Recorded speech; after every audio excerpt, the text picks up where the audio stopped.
जी अपनी सखीन के साथ भ्रमण करवे के काजे गई हैं। अब थोड़ी बड़ी है गई हैं, तो कीर्ति मैया अनुमति दे दें, लाली ने बाहर चलो जाए करे, कोई ऐसी दिक्कत ना। सब सखीन से कहें ध्यान रखियो, भोरी है, या कि सब आभूषण और सब सामग्री को गिन के ले जाइयो।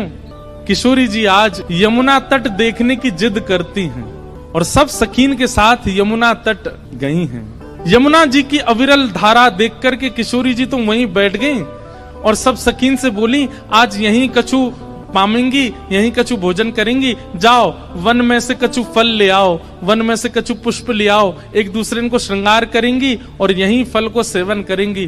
तो एक एक करके सब सखियां चली गई हैं और सब ढूंढ रही हैं, कहीं से फल तोड़ के, कहीं से पुष्प आदि तोड़ करके चयन करके लाने के लिए सब सखियां चली गई हैं। इतने में ही यमुना जी के उस पार नंद भवन है और नंद भवन से श्री ठाकुर जी खेलने के लिए आ रहे हैं यमुना तट पर। ठाकुर जी पहुंच गए। जैसे यमुना जी के तट पर पहुंचे, यमुना जी के तट पर जाकर के सामने की ओर देखा, बड़े बड़े नेत्र और माथे पे सुंदर रोरी को बिंदा लगाए करके, नील वसन पहन करके छोटी सी किशोरी जी बैठी हैं। ठाकुर जी बहुत देर तक तो मानो जैसे छिप करके आड़ में थी देखन लगे। सूर श्याम देखत ही रीझे, ठाकुर जी देखते ही किशोरी जी के मुखमंडल में ऐसे आसक्त हुए कि सब भूल गए। चक डोरी हाथ में लिए खड़े भये, गिर गई नीचे। और जो भी ठाकुर जी बड़े अदा में निकले ना, बड़े सज धज के निकले, बहुत स्वरूप साज सज्जा सब धारण करके निकले, बड़े कॉन्शियस रहे अपने स्वरूप के प्रति।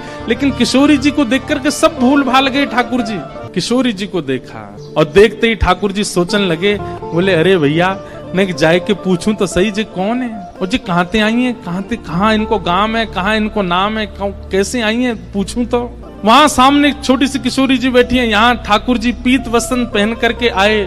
किशोरी जी अपलक नेत्रों से यमुना जी को देख रही हैं। ठाकुर जी आए, थोड़ी आगे आकर के ऐसी अदा करन लगे कि किशोरी जी की नेक दृष्टि पड़े। कछु गान लगे, कछु करन लगे, कछु ऐसे इशारे करन लगे कि किशोरी जी की नेक दृष्टि पड़े लाला पे। इतने में ठाकुर जी के स्वर सुनकर के किशोरी जी ने नेत्र उठाए करके देखो, और जैसे ही किशोरी जी की दृष्टि पड़ी ठाकुर जी पर, ठाकुर जी पूछ रहे हैं, अरे गोरी तुम कौन हो, आप कहाँ रहती हो, आपके पिताजी कौन है, और मैंने पहले तो आपको कभी देखो नहीं यहाँ पे, इतने बरस मोह यहाँ रहते भये गए। तो किशोरी जी बोली, हाँ देखे में लग रहे हो कि 50 साल के तो होंगे तुम। नेक्से से हैं, और नेक्सी सी किशोरी जी तो पूछ रहे हैं कि मैं इतने सालन ते आ रहा हूँ, मैंने तो आपको देखो नहीं, आपको घर कहाँ है और आपके पिताजी कौन है।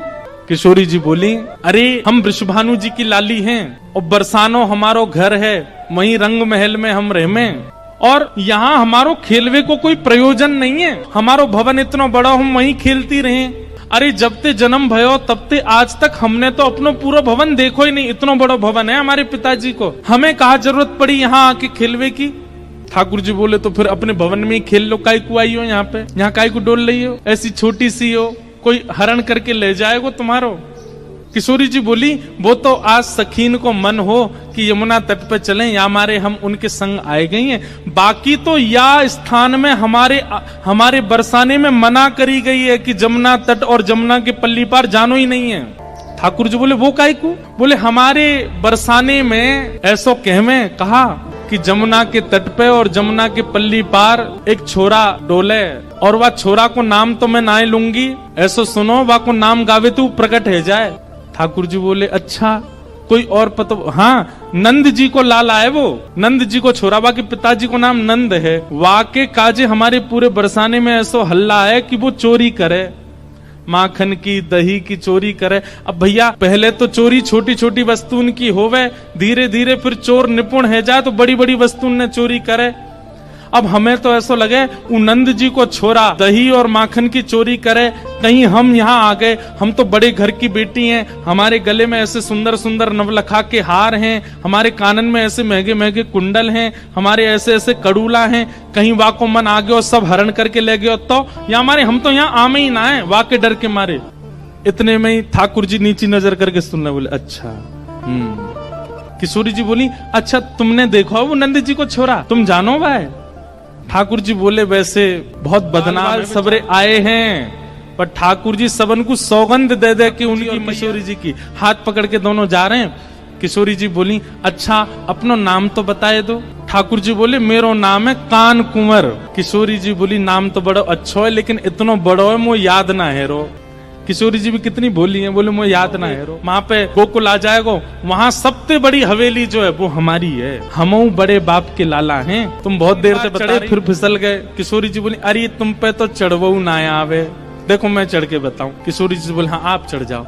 किशोरी जी ऊपर चढ़ गई।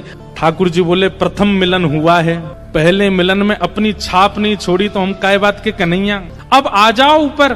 ठाकुर जी बोले बढ़िया है ना, छाप छूट गई ना।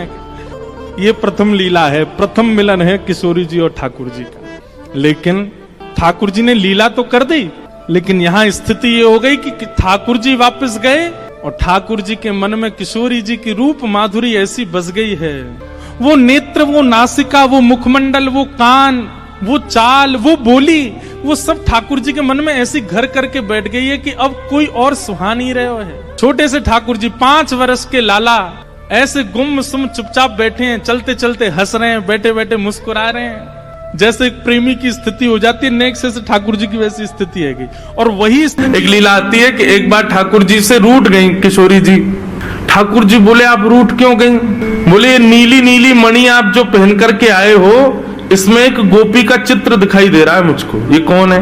हमसे हूँ रूप गुण सुंदर, ये तो हमसे भी ज्यादा सुंदर मणि देख करके श्री जी कह रही हैं इसकी मुस्कान तो देखो, पता नहीं कहां से तुम्हारे चक्कर में पड़ गई काले कलूटे, ये देखो कितनी प्यारी है, कौन है ये, इसके बारे में मुझे बताओ। मान करके रूठ करके बैठ गई। इतने में ललिता जी आई, किशोरी जी की सखी। ठाकुर जी से बोली कहा भयो आज श्री जी नाराज क्यों है? ठाकुर जी मुस्कुरा के बोले हम एक मणि पहन करके आए हैं, उस मणि में राधा रानी को अपना ही प्रतिबिंब दिख रहा है, और अपनी प्रतिबिंब को देख के करें जो कौन है, ये हमसे भी ज्यादा सुंदर है, ये इतनी हंस क्यों रही है, इसकी आंख इतनी सुंदर क्यों है, ये तुम्हारे चक्कर में कहां से पड़ गई? इस बात से मान करके बैठी। इतनी बोली है राधा रानी, तो राधा रानी मान करती हैं। पर एक दिन किशोरी जी ठाकुर जी से बोली कि आज आप मान करो। ठाकुर जी बोले नहीं आप ही करो, हमसे मत करो आप। श्री जी बोली नहीं आप रोज मनाते हो हमको, हम आज मनाएंगे आपको, आप मान करो। ठाकुर जी बोले रहने दो ना, आप बड़ी कोमल हो, कहां तक मनाओगी हमको? नहीं हम मनाएंगे आपको, आप मान जाएगा। कैसा प्रेम है। सूर्यास्त हो गया महाराज, सूर्यास्त होके श्री जी आके बगल में बैठ गए। बोले ठीक है हम हार गए, अब मान छोड़ दो। लेकिन ठाकुर जी बिना कुछ बोले मान में ही चले गए। श्री जी बोली ये नियम नहीं है, सूर्यास्त के बाद मान खत्म करना होता है, आप तो मान में ही जा रहे हो। ठाकुर जी कुछ नहीं बोले, चले गए नंद भवन। श्री जी को रात भर नींद नहीं आई। बोले कि ऐसा कैसा मान किया कि रात में बात भी नहीं करके गए। दूसरे दिन फिर ठाकुर जी गौचारण के लिए आए, श्री जी आई। ठाकुर जी अब भी मान में ही बैठे थे। श्री जी बोली देखो ये बहुत ज्यादा हो रहा है, आप कल से मान करके बैठो, रात में बात भी नहीं करके गए और अभी भी मान कर रहे हो। फिर श्री जी मनाने लगी, ठाकुर जी फिर नहीं माने और रात में फिर बिना बात किए चले गए। 2 दिन हो गए, अब तो श्री जी से सहन नहीं हुआ, इतनी व्याकुल हो गई श्री जी। कल तीसरा दिन है, कल अंतिम प्रयास करूंगी, यदि नहीं माने तो मैं यमुना जी में जल समाधि ले लूंगी।